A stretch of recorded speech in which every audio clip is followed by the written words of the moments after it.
नमस्कार. आज मी आपल्याला फक्त वाफेवर शिजवलेली फ्लावरच्या सुक्या भाजीची रेसिपी घेऊन आली आहे. ही भाजी करायलाही सोपी आहे आणि खायलाही खूप छान लागते. तुम्ही ही भाजी टिफिनसाठी नक्की करून देऊ शकता. चला मग आपण आता वेळ न घालवता रेसिपीला सुरुवात करू. त्याआधी माझ्या चॅनेलवर जर नवीन असाल तर माझ्या चॅनेलला लाईक करा, सबस्क्राईब करा. चला मग आता आपण सुरुवात करू. यासाठी मी पाव किलो फ्लावर असा मोठ्या आकारामध्ये फक्त तुरे कट करून घेतलेले आहेत. त्याचबरोबर एक छोटा टोमॅटो बारीक चिरून व एक मोठा कांदा उभा चिरलेला मी या ठिकाणी घेतलेला आहे. यानंतर कढई घेऊन कढईमध्ये मी 1-2 मोठे चमचे तेल घेतलेलं आहे. तेल तुमच्या आवडीनुसार कमी जास्त करू शकता. तेल थोडं गरम झाले की याच्यामध्ये पाव चमचा मोहरी, पाव चमचा जिरे, एक दालचिनीचा तुकडा, एक तमालपत्र घातलेलं आहे आणि हे चांगलं अगदी आपल्याला तेलामध्ये 2 मिनिटं परतून घ्यायचं आहे. ते थोडं परतल्यानंतर याच्यामध्ये आपण उभा चिरलेला हा कांदा घालून चांगला गुलाबी लालसर होईपर्यंत परतून घ्यायचा आहे. आता कांदा चांगला भाजला जावा याच्यासाठी मी या ठिकाणी मीठ घातलेलं आहे.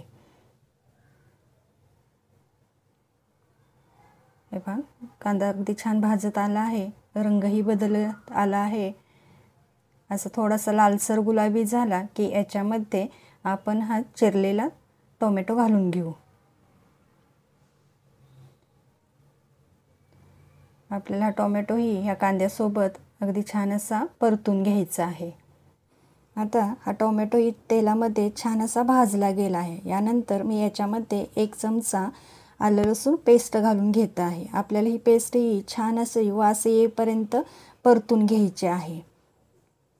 ही थोडी परतल्यानंतर याच्यामध्ये मी पाव चमचा हळद घातली आहे, अर्धा चमचा काश्मीरी लाल मिरची पावडर, 1 चमचा घरगुती लाल तिखट, 1 चमचा गरम मसाला, 1 चमचा धना पावडर आणि अर्धा चमचा कसुरी मेथी या ठिकाणी मी अशी कुस्करून या ठिकाणी घातलेली आहे. आता हे मसालेही ह्या तेलामध्ये छान असे परतून घ्यायचे आहेत. आता ह्या ठिकाणी तुम्ही पाहू शकता हे मसाले अगदी कढईला लागले आहेत. याच्यासाठी मी या ठिकाणी 1-2 चमचेच पाणी घातलेलं आहे. त्याच्यामुळे हे मसालेही चिकटलेले निघतात आणि छान असं तेलामध्ये 1-2 मिनिटं परतता येतं. आता याच्यावरती मी अशी कोथिंबीर थोडी घालून घेतली आहे आणि तुम्ही पाहू शकता कढईचे सगळे मसाले निघले गेले आहेत. यानंतर मी या ठिकाणी हा फ्लावर थोडा थोडा करत असा घालून घेत आहे. असं केल्यामुळं फ्लावरच्या फुलांना सर्व बाजूने मसाला लागला जातो आणि हा फ्लावर मसाल्यामध्ये छान असा मिक्सही करता येतो आपल्याला. याच्यासाठी अगदी एकदम न घालता अगदी थोडा थोडा करत आपल्याला हा फ्लावर याच्यामध्ये मिक्स करून घ्यायचा आहे. हे पहा, आणि आपल्याला हा 2-3 मिनिटं छान असा ह्या मसाल्याबरोबर ह्या तेलामध्येही फ्लावर असा छान असा भाजून घ्यायचा आहे. चांगलं वर खाली करत राहायचं जेणेकरून मसालाही चांगला लागला जाईल, आणखीन हा फ्लावरही तेलामध्ये छान असा परतला जाईल. ही भाजी आता तुम्हाला जास्त दिसत असली तर शिजल्यानंतर ही कमी होते आणि शिवाय ही भाजी तुम्ही टिफिनला अशा पद्धतीनं करून देऊ शकता. मुलंसुद्धा अगदी आवडीनं खातील अशी ही रेसिपी आहे. आपला फ्लावर आता छान असा मिक्स झाला आहे. आता याच्यावरती मी एक प्लेट ठेवून प्लेटवरती असं पाणी घालून घेणार आहे.